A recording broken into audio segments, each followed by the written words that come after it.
Today, I wanted to share with you my entire journaling ecosystem. I think with all the things going on in life and in the world right now, I try to find my peace where I can, and these help me to stay settled. So the first one I wanted to share with you is my resentment journal. In here, I write down all the things that piss me off and the stuff that I carry around with me in my resentment. In here, I do an exercise called cognitive diffusion, where every entry starts with, I'm having the thought of, and then you fill in whatever's pissing you off, or I'm having the thought that, and then you fill in whatever's pissing you off, or whoever is pissing you off. And this exercise comes from acceptance and commitment therapy, where you kind of just allow your feelings and your thoughts to exist without trying to push them down or suppress them and hide them from yourself. And because you can acknowledge them in this way, it helps you to move on and to put it somewhere. There are times where I will sit down and I will write the same thought over and over again, but with a different phrasing, you know? But I think it's kind of helped me to just be like, okay, I'm mad about this thing, or I'm mad about this person, but they don't deserve to be in my life anymore. They are in here now, you know? It's kind of like the burn book from Mean Girls, but in a more, I don't know, healthy way, I guess. No one's going to see it. No one's going to read it. It's just kind of for you to process some anger. And it's been just really helpful to me. Next is my reading journal. In here, I just keep it pretty simple. I write down the books that I'm reading, the title, the author, the date that I started, and then the date that I finished it. And then I write down some thoughts as I'm reading the book. Sometimes I write down the thoughts as I'm reading it, and other times it's after I'm done reading it, but I try to keep it pretty casual and pretty light in here. Sometimes I've seen other people's reading journals, and they're like really beautiful and really well put together, but I'm just not that person. Sometimes they'll have like, you know, cute colors and they put stickers and all that stuff. I can't. I'm sorry, guys. It's really a reading journal for lazy people, because I am a lazy person, and I just know that about myself.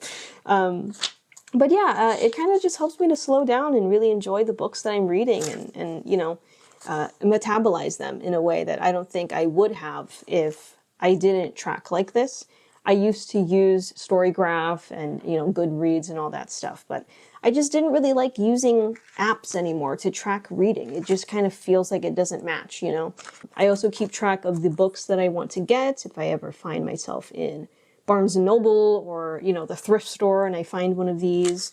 And it's just nice, you know, if I go to the bookstore, I can just break out my little notebook and I know what I want instead of scrolling through Goodreads what I want to read and stuff like that. So next is my general thoughts / catch-all journal. In here, I'm writing all types of stuff. This is grocery lists, it's ideas for videos, it's like really loose notes for the videos or the thumbnails that I want to try to make.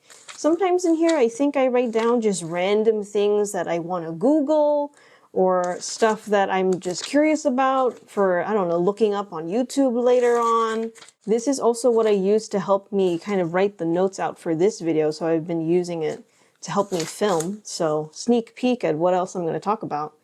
I've seen a lot of videos of people trying to replace their phones with notebooks, and this is probably as close as I'm going to get. I still need my phone for things, as we all do, but it's nice to have something that is analog, pen and paper, that you can carry around with you, that you don't need to have your phone all the time for stuff. And it's just really valuable to have, in my opinion.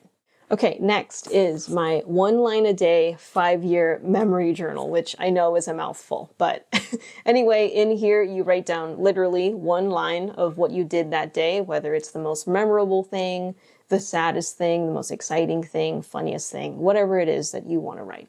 Sometimes I write an entry in here and I look back at the entries that I've had in you know, the years that came before. And sometimes I see that I was like really worried about something, or I was stressed about something.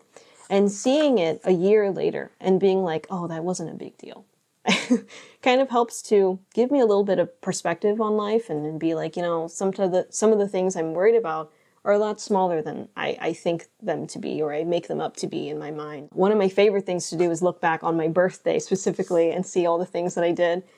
In 2023, I got myself a corn dog and a churro. In 2024, I played video games all day because I was sick. And then in 2025, I ate pizza and buffalo wings, and then I ordered some books online. Look, I mean, it's really mundane and it's like, you know, stupid. But here's the thing, okay?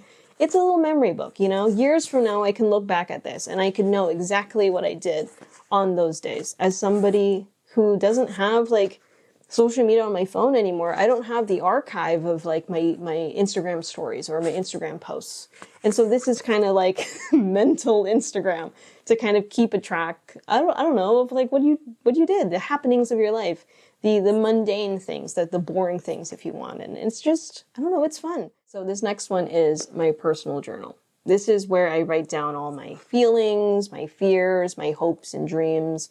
I do a lot of my emotional processing in here. This is the stuff that I talk about with my therapist. I don't think I can show you the inside of this, but it's messy, as it is for most people, I would say, for probably, I don't know. But yeah, I draw little doodles in here sometimes if I don't know how to say how I feel.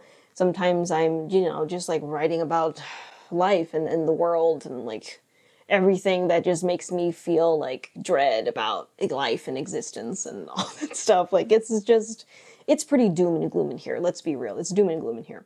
I just try to hold out some hope. And I think having a place to put all of my feelings has been helpful to me and hopefully helpful to my therapist if I ever read out an entry or use this as a way to make my notes. Last but certainly not least is my morning pages journal.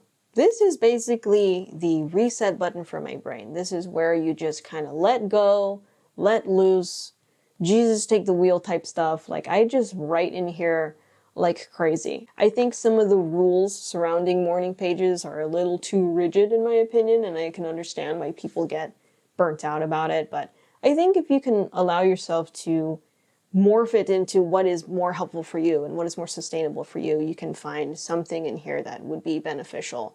I really like them because I just get to see, I don't know, the trending topics in my brain and also just dump out whatever is going on. If this one is for my emotional processing, this is just the junkyard. This is just the garbage disposal in the sink, you know. I really like that. I'm kind of surprised that I never really picked this up earlier in my life, but now I have them and I like it a lot. And that's all my journals. Hopefully we have some in common. Let me know how many journals you have in your ecosystem and what you use them for. I think it's really exciting to hear what people write down and what people keep track of. In the meantime, please take care of yourself. I'll see you next time.